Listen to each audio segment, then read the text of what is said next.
मैं समझता हूँ इमरान खान का कोई इतना पलड़ा भारी नहीं होना। हाँ, हो सकता है शायद मेजॉरिटी ले जाए, हो सकता है, पर ये पत्थर पे लकीर नहीं है उसकी फतह की। ये जो धमकियाँ राना सनाउल्लाह, और ये कब तक ये करेंगे इनको पता नहीं, ये वक्त बदलने वाला है, इनके पैरों के नीचे से ज़मीन खिसकने वाली है। बराए रास्त जिम्मेदार राना सनाउल्लाह खान, लॉ मिनिस्टर अफजल नज़ीर तारड़ साहब, प्राइम मिनिस्टर शहबाज शरीफ। इस वक्त तो सीधा सवाल है, ये ले गए हैं पार्लियामेंट में। पार्लियामेंट से कोई जंग नहीं करना चाहता, कोई जंग नहीं करना चाहता। पार्लियामेंट में अगर पार्लियामेंट ने कहा है, कुछ कह दिया है, आपने सिर्फ पूछना है चीफ एग्जेक्टिव को। चीफ एग्जेक्टिव राना सनाउल्लाह साहब, आप अदालत में आए और बताएं आपने क्यों कहा कि 14 तारीख को इलेक्शन होने नहीं देंगे। 14 मई को सुप्रीम कोर्ट कह रहा है 14 मई को इलेक्शन होने, आप कह रहे हैं होने ही नहीं देंगे। शहबाज शरीफ साहब, आपने किस तरह ये कहा और क्यों फैसला किया कैबिनेट में जाके कि सुप्रीम कोर्ट के फैसले के बरखिलाफ हमने चलना है। ये 3-4 लोगों को सुप्रीम कोर्ट तलब करे, प्राइम मिनिस्टर को, वो चीफ एग्जेक्टिव है, लॉ मिनिस्टर को, इंटीरियर मिनिस्टर को राना सनाउल्लाह को, इलेक्शन कमिश्नर को, और उनसे पूछे कि आपने क्या ये उनके बयान कन्फ्रंट करें कि आपका ये बयान पार्लियामेंट से बाहर, पार्लियामेंट में नहीं, पार्लियामेंट से बाहर आपने बयान दिया कि हमने सुप्रीम कोर्ट के फैसले को डिफाई कर रहे हैं। तो क्यों ना आपको सजा हो।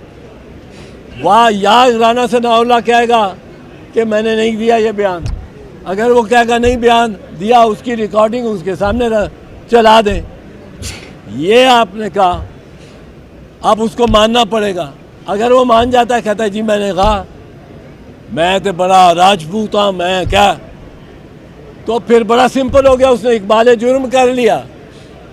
उसको आप बेशक till the rising of the court सजा कर दें कैद, और जब सजा हो गई आप यूसुफ रज़ा गिलानी की तरह डिस्क्वालीफाई भी हो जाएंगे और 5 साल के लिए नाअहल हो। प्राइम मिनिस्टर से यही पूछा जाए, प्राइम मिनिस्टर साहब आप कहते थे हम जब बेंच ही को नहीं मानते तो हम इसका फैसला कैसे मान सकते हैं। ये आपने कहा वो ले तो लाल करेंगे जी, हमें तो असेंबली ने कह दिया, हमें पार्लियामेंट में कह दिया, और पार्लियामेंट में तो आप लेके गए इसी मामले के लिए कि पार्लियामेंट की मोहर लगवा लें। वो घबराते, खुद अकेले ये बात कर नहीं कर सकते। आप उनको कहें जी पार्लियामेंट के बाहर भी आपने ये कहा, जो आपने बाहर कहा यही कहा, तो आपको तो सज़ा होनी चाहिए। आपने खुद एतराफ़ कर लिया, इसमें तो बात मसला ही कोई नहीं। और ये डिस्क्वालीफाई 5-5 साल के लिए होते हैं। दूसरा पॉइंट जो है कि क्या सुप्रीम कोर्ट का इस पे फैसला हतमी है, तो उसका जवाब यह है कि 1 मार्च 2023 को 5 जजों ने जो फैसला दिया है वो पहले जुमले में लिखते हैं। अब ये कहते हैं जी 5 नहीं थे, 7 जज थे, और 4 हमारे साथ थे और 3 उधर थे, और 5 नहीं थे, 7 जज थे। ये कहते किसी एक बंदे ने देखे हो वो 7 जज बैठे हुए, किसी नहीं देखे, वहाँ 5 बैठे थे।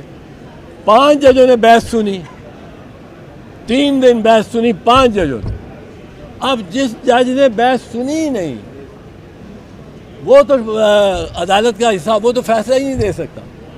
उसका तो फैसला नहीं है पार्टीज को अफेक्ट कर सकता। अब केस सुनते हैं 5 जज, 2 जज दीगरान कहते हैं जो हमारा भी वोट डाल लें। ये कोई गवर्नमेंट कॉलेज की प्रॉक्सी तो नहीं है, ये सुप्रीम कोर्ट है। अगर आपने केस की में